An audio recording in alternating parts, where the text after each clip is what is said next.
It's Get Up Mornings. I'm Erica Campbell. Now I want to welcome my friend Byron Cage to the Get Up Church. He's a Grammy-nominated singer, songwriter, musician, and minister of music and author. He's here with us today. Good morning, Byron Cage. Good morning to you, and welcome back from your vacation. I wish I could have been a Campbell. Y'all had so much fun at Disney World. Listen, we're getting ready to debut your brand new song, but before we do, tell us about You Are and what this song means to you. Oh, Erica, and this song is just everything because God is everything to us. And whether we need him to be a healer, whether we need to be a deliverer, a provider, this song just speaks to who he is. He is everything, and he can do all things. You know, I'm even dealing with my dad. And, you know, he's been gravely ill now for a week, and they told him he wasn't going to live past 2 weeks ago. And when I went to go visit him, he is still here today. He may still be in the hospital, but he still is here because God is still a healer. And so that's why this song is so important right now, is that he is everything that we stand in need of. New music from Byron Cage. The song is called You Are on Get Up Mornings. I'm Erica Campbell, and my friend Byron Cage is still with us. Good morning again, Byron.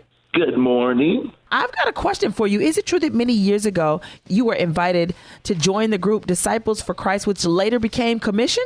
Isn't that hilarious? Yes.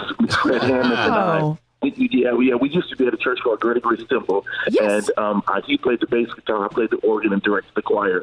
And they asked me to be a part of the group, and my mother said, "No, you're going to college, you're going off to school, you're not going to be singing." And I said, "Mom, I just want to sing." But I'm glad that the Lord, took my path that way, and later on, gave me a season in the music industry. I wouldn't want to do anything else but what God has called me to do. Yes. And I just love music, and I love serving God's people. I love that. Listen, it's back to school season, and you attended an HBCU, Morehouse College. Tell us why HBCUs are so important. Yes, they are so important because education, first of all, is very, very important. And I know we've got Yale and we've got Harvard, but we also have schools like Morehouse, Spelman.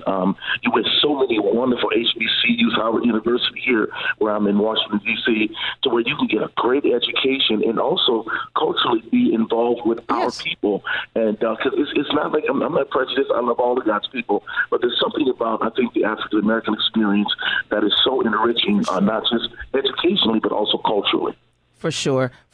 I love that. I'm working on Krista. She's in her final year in high school, and so we're trying to figure out college, and I really want her to go to an HBCU. So I need y'all help. Listen, I need all my friends to hit her up on social media. Just tell her how amazing it is. Just give her all of that. Listen, Byron, you released a book in 2020, I Do, The Marriage Between the Pastor and the Minister of Music. Briefly tell us about your book and what inspired you to write it. Yeah, we're relaunching the campaign again because, of course, the pandemic shut me down. In 2020, we were doing a tour about the book to help pastors and ministers of music operate in a more harmonious way in the pulpit. That's what it's about. It's about understanding what musicians really need, understanding what pastors need, and how they arrive together in a church setting to bring forth that. So we've relaunched the book again, I Do, and I appreciate you talking about it because I think we really need to hear it's not a competition between the word and the music. We're supposed to complement everything.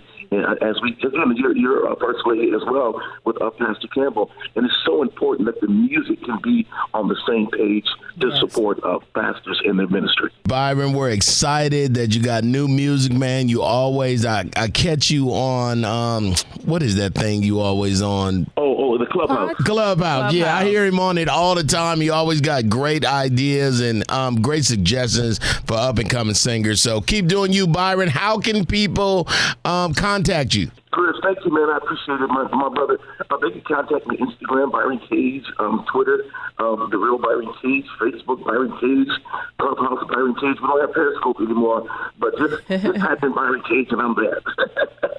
I love it. We're talking to Byron Cage, and his new single, You Are, is available now on all digital outlets. Matter of fact, do a refresh and get everything by Byron Cage.